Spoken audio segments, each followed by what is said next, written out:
Bonjour à toutes et à tous et bienvenue dans cette nouvelle vidéo. J'espère que vous allez bien. Aujourd'hui, nous allons parler de mon documentaire que j'ai tourné en Ukraine.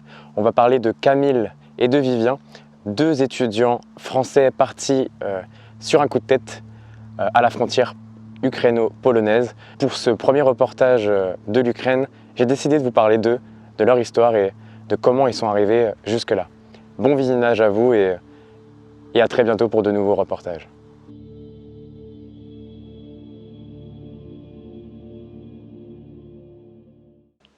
Je m'appelle Camille, j'ai 20 ans, je suis étudiant en lettres communication à Lille et je suis parti en Pologne avec Vivien. Je m'appelle Vivien, j'ai 20 ans, je suis un étudiant lillois en fac de cinéma en troisième année actuellement. Et j'ai décidé il y a 2 semaines et demie de partir sur un coup de tête avec mon ami Camille à la frontière ukraino-polonaise. Ça a été une décision très radicale d'un point de vue extérieur, on pourrait se dire ça, qui a été assez rapide et spontanée, dans le sens où j'ai pas été touché par la cause ukrainienne au début, c'est-à-dire que j'étais pas, entre guillemets, comme Camille, touché par l'Ukraine, par sa culture, par ce qu'elle véhiculait. J'ai plus été touché par l'impact que ça avait sur moi indirectement, sans vraiment savoir ce que c'était, sans vraiment comprendre pourquoi. C'est dû à l'invasion de la Russie en Ukraine que du coup j'ai commencé à me documenter sur l'Ukraine et que j'ai vraiment commencé à apprendre un peu plus sur le peuple ukrainien, notamment avec ce qui s'est passé en 2014 avec le Maïdan, avec Yanukovych. Et c'est du coup une décision qu'on a prise assez radicalement, assez spontanément. Et c'est pour ça qu'on a décidé de prendre un avion, un peu sur un coup de tête, je l'avoue. Du coup, on a mis nos études de côté, on a prévenu la fac bien sûr, et on est parti quelques jours après avoir pris la décision, et quelques jours après que la guerre ait commencé. Donc on arrive à Cracovie.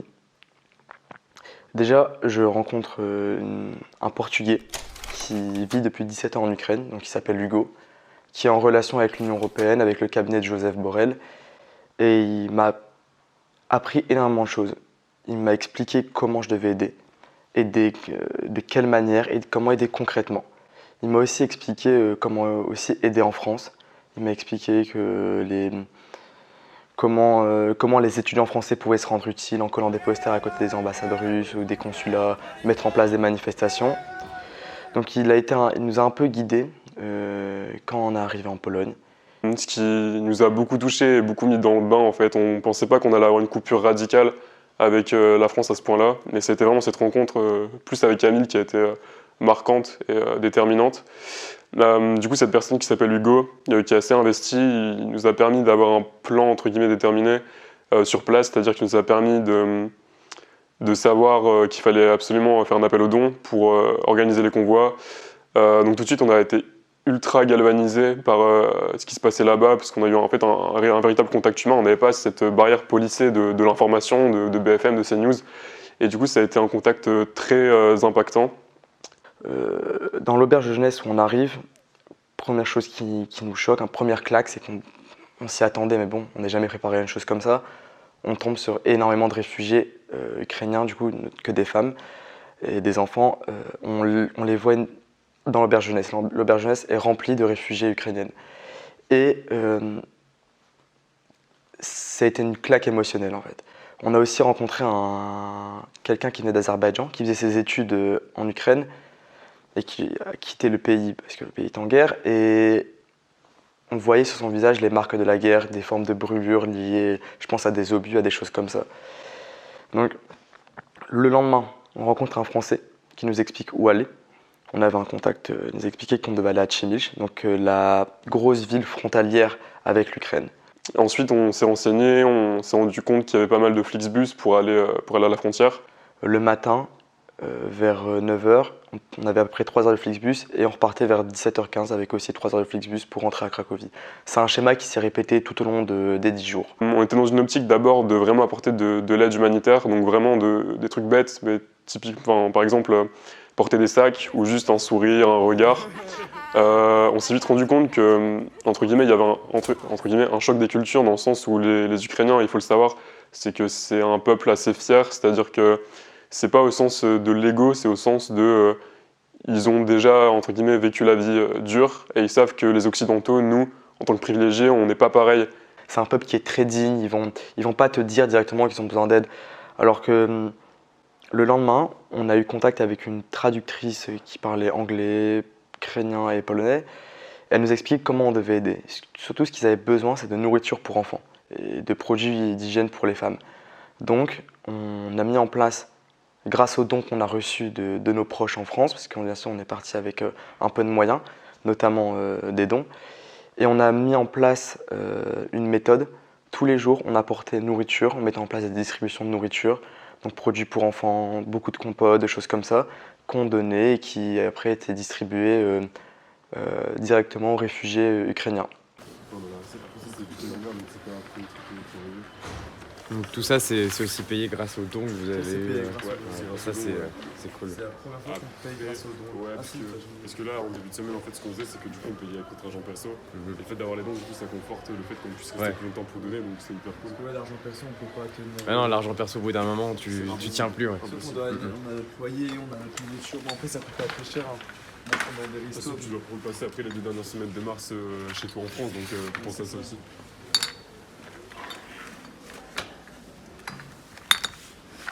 Donc là, on continue les fameuses courses pour les réfugiés,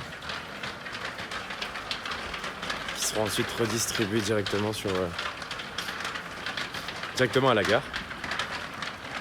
Ouais, du coup, là, l'objectif, c'est vraiment des biscuits qui sont faciles à mâcher, parce qu'il y a beaucoup d'enfants de bas âge.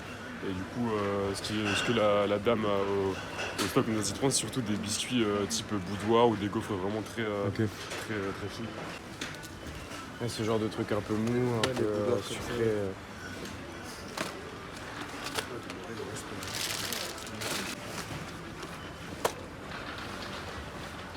Ce qu'il faut savoir, c'est que du coup, vu que c'est un lieu de transit Premsil, même médical, c'est que du coup, il n'y a vraiment pas beaucoup de stock de nourriture. Et c'est là où on s'est senti important et on a senti qu'on pouvait faire la différence. Et c'est, on va dire, cette expérience qui nous a permis de nous recentrer sur vraiment l'aide qu'on voulait apporter. C'est-à-dire qu'évidemment, quand on est jeune, qu'on est ambitieux, on a envie d'apporter toute l'aide et que, voilà, après, on n'a pas envie de passer pour, entre guillemets, des Occidentaux qui sont là pour faire les beaux. C'est-à-dire qu'on était là vraiment pour apporter une aide humanitaire et on s'est rendu compte que, au moins, c'était focalisé sur la nourriture, ce qui était vraiment important. Donc, ce qu'on a fait, c'est qu'on a fait beaucoup d'allers-retours au Leclerc de Premsil, grâce aux dons, d'ailleurs, aux nombreux dons qu'on a eus par nos parents, les proches des parents, les amis des amis. Ça a beaucoup tourné, on a pu acheter pas mal de nourriture, sachant que le zloty est assez faible, donc en euros ça représente rien, donc on a pu vraiment acheter pas mal de nourriture. Donc du coup on a fait les allers-retours tous les jours pour aller à la gare. On a ensuite rencontré quelques journalistes sur place, dont 2 journalistes qui venaient du département de l'Ain et qui voulaient nous suivre pour un peu voir le processus. Donc c'est assez important, je pense, d'être là aussi pour vraiment apporter, pour montrer le processus de comment on peut aider concrètement à travers la nourriture, les aides médicales ou le fait de connaître aussi les lieux pour vraiment savoir où se rendre. Donc là, Vivien et Camille ont terminé leur course. Ils s'empressent d'aller distribuer ça soit aux ONG pour les associations sur place pour les aider ou directement aux réfugiés pour aider les réfugiés. Donc ils ont eu à peu près entre 150 et 200 euros de courses. Donc voilà, c'est déjà un très gros paquet. Tout ça grâce aux dons, je le répète, aux dons qui ont été faits directement par leur famille, les amis et tout plein de monde. Donc on les remercie évidemment.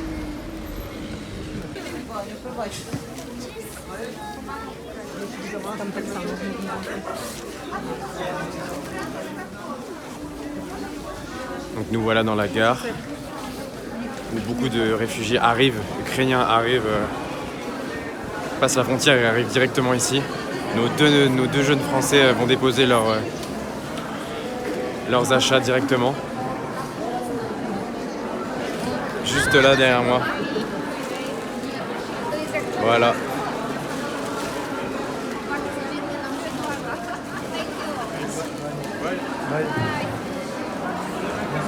Bon voilà, une bonne chose de faite.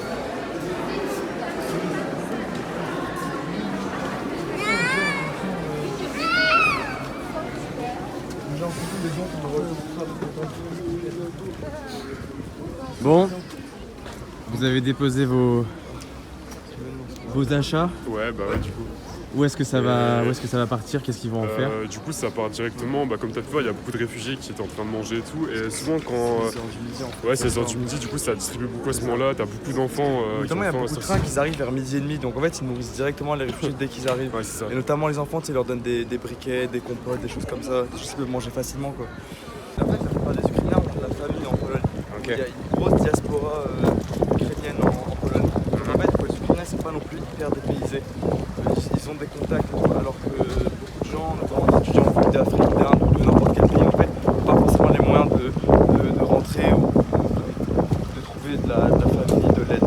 Il y a eu beaucoup de cas, de racisme et tout à la frontière, comme quoi ils ne voulaient pas laisser passer surtout les personnes, les personnes noires. Ouais. Donc c'était assez choquant. Il y avait ça aussi avec certains étrangers. Ouais, certains étrangers. Et donc là, ils vont essayer de les aider, exemple, leur donner des sacs, leur donner des informations.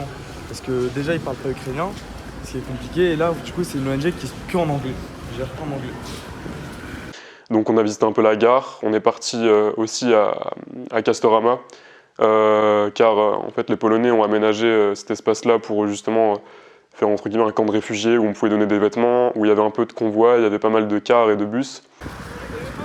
Elle m'a dit ouais après, parce qu'elle est pas à l'aise avec le camion, du coup elle préfère se garer. Du coup, d'accord, bah. Ah ouais, on va les aider à décharger. Ouais, Ah oui, on va faire ça. mais putain, on va faire une aide. Check-moi ça. Oh, Maël, t'as géré. Maël le géreur. Ah là là. Donc là c'est un camp, c'est ça? C'est un camp de réfugiés. C'est un camp de réfugiés, oui. Donc tous les C'est un camp médical. C'est un camp de transition en fait un peu. Ils restent jamais très longtemps mais c'est pour ça il y a des bus sur le côté qui les emmènent là où ils veulent.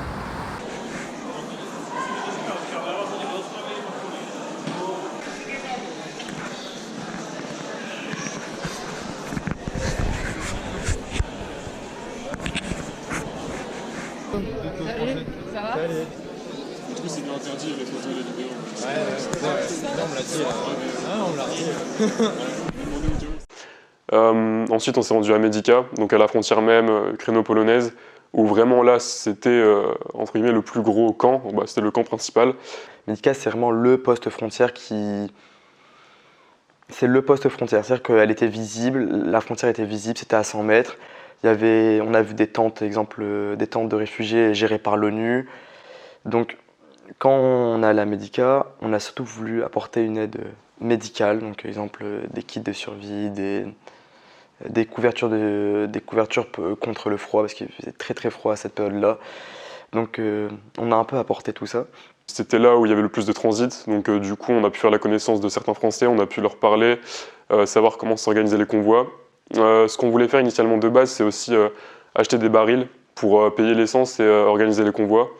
Malheureusement, on n'a pas pu faire ça parce qu'en fait on s'est rendu compte que déjà on n'a pas de voiture, donc c'est compliqué, et puis les gens qui organisaient les convois avaient déjà toute l'essence avec eux, donc c'était assez compliqué. Donc notre aide principalement elle a été portée sur la nourriture. On s'est rendu compte aussi malheureusement qu'il n'y avait pas beaucoup d'ONG sur place, ce qui fait que du coup ça a renforcé notre idée qu'on était parti au bon moment.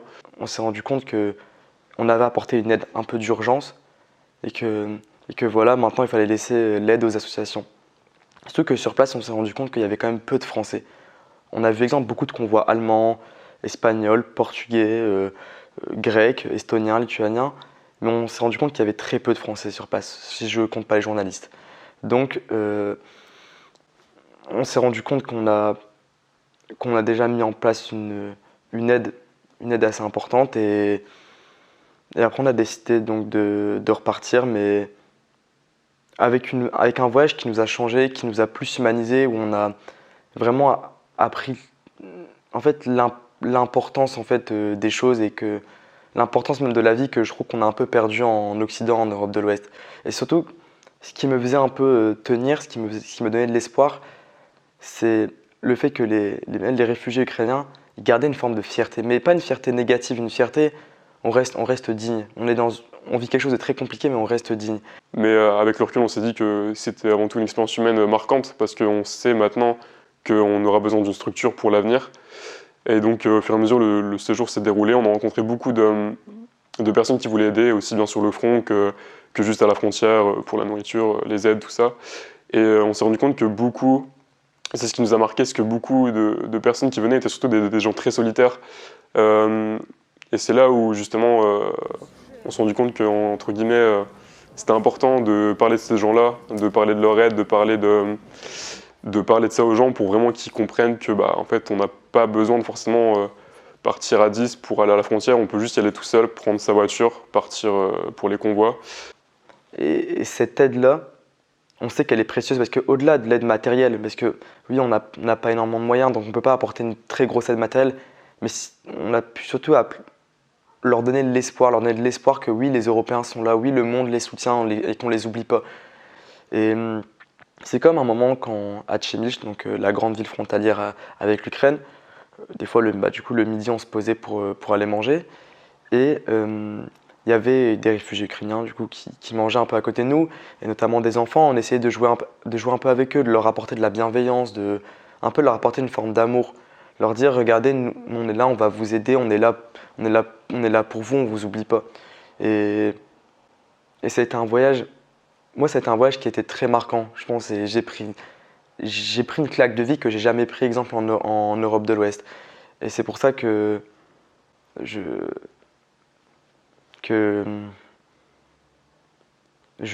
même temps, je souhaite en fait remercier les Ukrainiens qui résistent autant sur le front et les réfugiés ukrainiens qui résistent, qui vivent dans des conditions difficiles, dans le froid. Me dire merci de résister parce que c'est eux qui nous donnent de l'espoir. C'est pas nous en fait en tant que tel qui nous donnent de l'espoir, c'est nous. C'est nous qui leur apportons quelque chose. Mais en même temps, c'est eux qui nous ont galvanisés pour partir. Et donc voilà, après au bout de 10 jours, malheureusement, on n'avait plus assez de dons. Aussi bien pour les kits médicaux qui coûtaient assez cher que pour la nourriture. Donc on a décidé de partir au bout de 10 jours, ce qui peut sembler relativement court, mais en fait c'est assez long parce qu'on fait quand même pas mal de choses. Et du coup on est rentré en France et on s'est dit que maintenant on allait entre guillemets faire un moment de pause pour justement penser à tout ça émotionnellement, réfléchir à comment on aurait pu établir une meilleure structure, comment à l'avenir, si vraiment ça se répète, si le conflit s'intensifie, on pourrait apporter notre aide. Et du coup, on pense aussi à agir en France, si possible, que ce soit pour les logements ou vraiment pour tout type d'aide. C'est pour ça qu'on va, je pense, se renseigner à la mairie pour apporter notre aide et pourquoi pas repartir après dans de meilleures conditions avec une meilleure structure. J'espère que ce reportage vous a plu. Si c'est le cas, n'hésitez pas à liker et à vous abonner pour ne rien louper des prochains reportages sur la chaîne YouTube. Sur ce, prenez soin de vous.